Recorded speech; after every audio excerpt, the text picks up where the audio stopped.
J. Kristoff, Chimamanda Ngozi Adichie, Sarah J. Maas, L.J. Shen, Nobuhiro Watsuki. What do these 5 authors have in common? Easy. I made a personal decision to never buy a single book of theirs ever again. And I stand by that. And even though I haven't reread any of their books that I own since I made that decision, there are things about their stories that have stuck with me and still do. Subjects they explored, characters they spotlighted, elements that they brought into their story that was intriguing to me when I first interacted with it. That is what birthed the idea for this video, because it really does perfectly capture that heartbreaking, the worst person you know just made a valid point meme to a T. So here we are, 5 authors that I have since distanced myself from partaking in their work who did something with their stories that I enjoyed.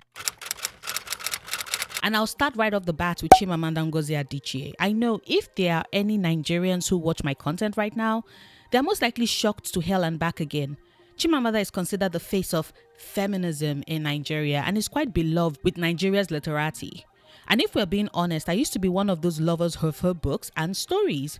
I'm pretty sure a lot of us were. Her Dangers of a Single Story resonated for me deeply until later when I realized that with her, it is more a case of the log in your eye and speck in the eyes of others, because when it's more about her and her identity as a Nigerian Igbo woman and feminist, then there is a danger of a single story. But when the matter pertains to trans women, then suddenly there's only one single story with no dangers at all. That interview is seared into my brain, and when I thought I had seen and heard it all, it just kept getting worse. Her open support for J.K. Turflin, her response to trans folks being heartbroken at the interview and trying to explain the dangers of her words, being referred to as trans noise. Her demand that Akweke Emezi, who graduated from her writer's workshop, remove all mentions of her name from their book because Akweke tweeted about how her transphobic words in the interview was a gut punch. Her coming for Olutimei Kukoyi, another writer who pointed out that, sis, you're being transphobic. Another gut punch. I have not bought already any of her books since. I can't even bring myself to reread her stories. That connection and love for Chimamanda is gone. Yet, I will also willingly admit that her depiction of Ifemelu's trigger warning, sexual assault in Americana, and the depression that followed it was pretty spot on, for me at least. Back when I started my channel some 6 years ago, I had a series titled Books That Saved My Life, and in that video, I mentioned how, once again, trigger warning, I had been sexually assaulted and later raped at 22, and now I had no idea that I could classify that act as rape because the way in which it is often written about and depicted made it seem like there are certain boxes that must first be ticked before you can say that word. I didn't scream, I didn't fight, I just went numb. And afterwards sank into the first of my many depressive episodes. I had no word, no name for it. And as much as I loathe Chimamanda's transphobic words, it was her writing that helped me see that rape comes in different shades and we should still call it what it is. And that depression, realizing it and slowly healing from it, is a pretty valid response to something that horrendous. Second is J. Kristoff, who, now that I think about it, some people might think that what he did wasn't as bad as Chimamanda's words and actions, but regardless, I also decided he too was an author I wasn't reading again. Now, some 3 years ago, I think, I made a video talking about the Charlie Bowwater Mina of Mina Reed's drama and how J. Kristoff, instead of respecting himself and his age, decided to put his foot in his mouth.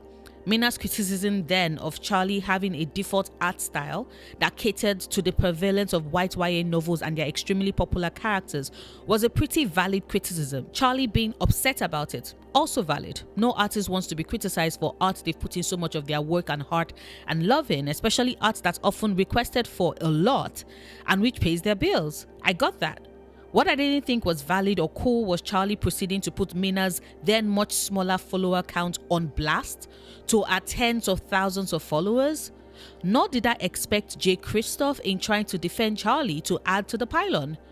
The Yorubas will say Agbayamanisa, which basically translates to, sir, respectfully, you're truly shameless. And then a couple of months after the fiasco, Jake shows up again on my feed. This time around is because of something that had been brewing for quite a while. His very first series was Storm Dancer, which had been plagued with accusations of cultural appropriation and an absolute massacre and misrepresentation of Japanese culture and customs. Which is not surprising really, after Jay admitted in an interview that the start of the series basically began with, I drank a lot of sake and was inspired. Jay, though, never addressed any of that talk and did one further by once again being inspired by Pacific Islanders in his next story. And so when some Asian American writers ran into him and another writer friend and brought it up, his reaction to their inquiries was very telling and just cemented for me that I wasn't supporting this man any longer, and I haven't since.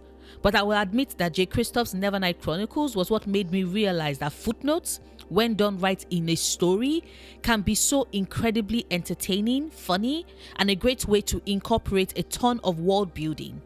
Of course, J. Kristoff doesn't know moderation, and eventually the footnotes just basically became this big world building cheats the further we went into the series, with some footnotes almost taking half the entire page.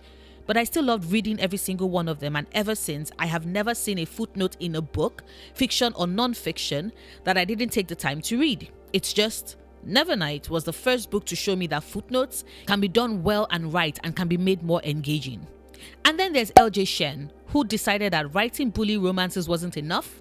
No, she had to create her own clique to be as big a bully as some of her characters.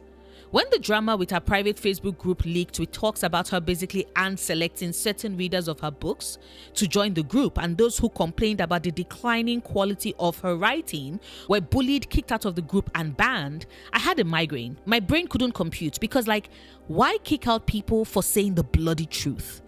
Anybody who reads and who's ever picked up a Lee book can say for certain that the difference between vicious and angry God is the difference between heavens and the bottom of the earth core. Then you add the talk and proof of plagiarism, and then her husband and agent both support the IOF.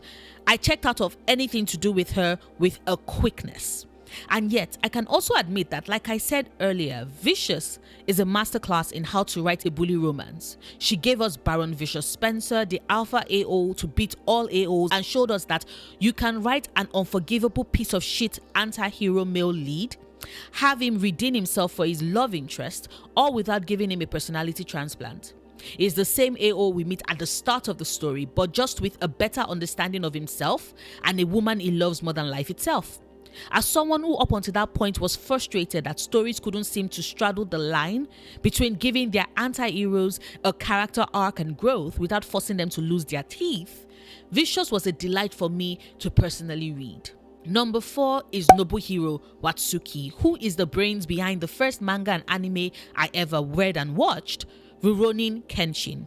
His is a name I've kept in my mind from my childhood, so just imagine the absolute disgust I felt when he was arrested for child pornography. The police discovered child pornography on his computer. Vile, odious man. Rurouni Kenshin, though, was the first story to show me that you could have a lovable, do-gooder, wandering samurai like Imura Kenshin and keep a character like that from being boring by flipping things around and making said do-gooder one of the most bloodthirsty, murdering samurais ever, and having now doing penance for all the lives he callously took. It is such an amazing premise. A pity that its originator is such a vile piece of shit. And finally, we have Sarah J. Maas. If you follow my channel for my book-related content, then you already know how big a fan I was of Sarah J. Maas. I was obsessed with her books and her worlds and her characters, but then some cracks started showing, and I had to come to the realization that it was time Sarah and I just parted ways. Her using the death of Breonna Taylor to promote her book already had me raising several eyebrows because, excuse me, is anyone really that willfully ignorant of the optics of that? And then she didn't really apologize. Then we got it with the news that she took the birthright trip to the Zionist state that her grandmother donated to the IOF, and I realized that I couldn't continue supporting her with my money because now there's the fear of where my money is going and what it is supporting and promoting, and I just had to walk away like Craig David because I don't want to accept no troubles in my life. Thank you very much. But even with walking away, I can admit though that the reason why I read a lot of her stories and enjoyed it was because of how her stories always centered women processing and dealing with their trauma. And now she does so is by basically subverting the overpowered male character lead trope by giving the heavens-defying powers and abilities and plot armors to our female main characters. As someone who has been processing an accumulation of trauma in my life and who often felt powerless as a result, her books, back when I read them, were a healing balm for me.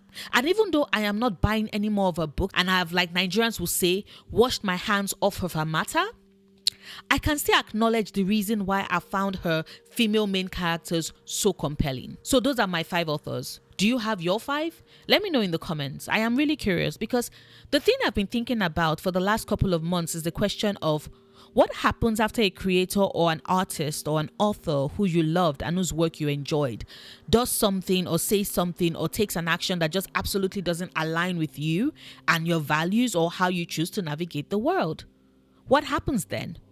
You can't get a memory wipe to totally erase what they created from your mind, can you? And I personally think it does a disservice and is a bit unfair to the you of that age and that year who first enjoyed that piece of media and story. How do you reconcile that? For me, I reconciled it by recognizing the things that they did that I enjoyed and then go on to look for those things in the works of other creators and writers who most likely can do it just as well or even better. Because the world is vast and there's always going to be someone else who can scratch your particular itch. Do you agree or disagree? It like if you do, it dislike if you don't. Both choices are yours and pretty valid with how you choose to interact with content, mine inclusive. Subscribe if you want to. Check out my other videos if you're interested in the things I have to say. I make new videos thrice a week. Mondays are for my anime manga content, Wednesdays are for my movies and TV shows, and Fridays are my Noria can post whatever she wants days. All my videos drop at 5 p.m. EST on upload dates. Whilst you wait for new content from me, do check out my Media Freakout tag video if you haven't seen it yet. Until next time, do remember, obsessing over the things you love, perfectly valid coping mechanism.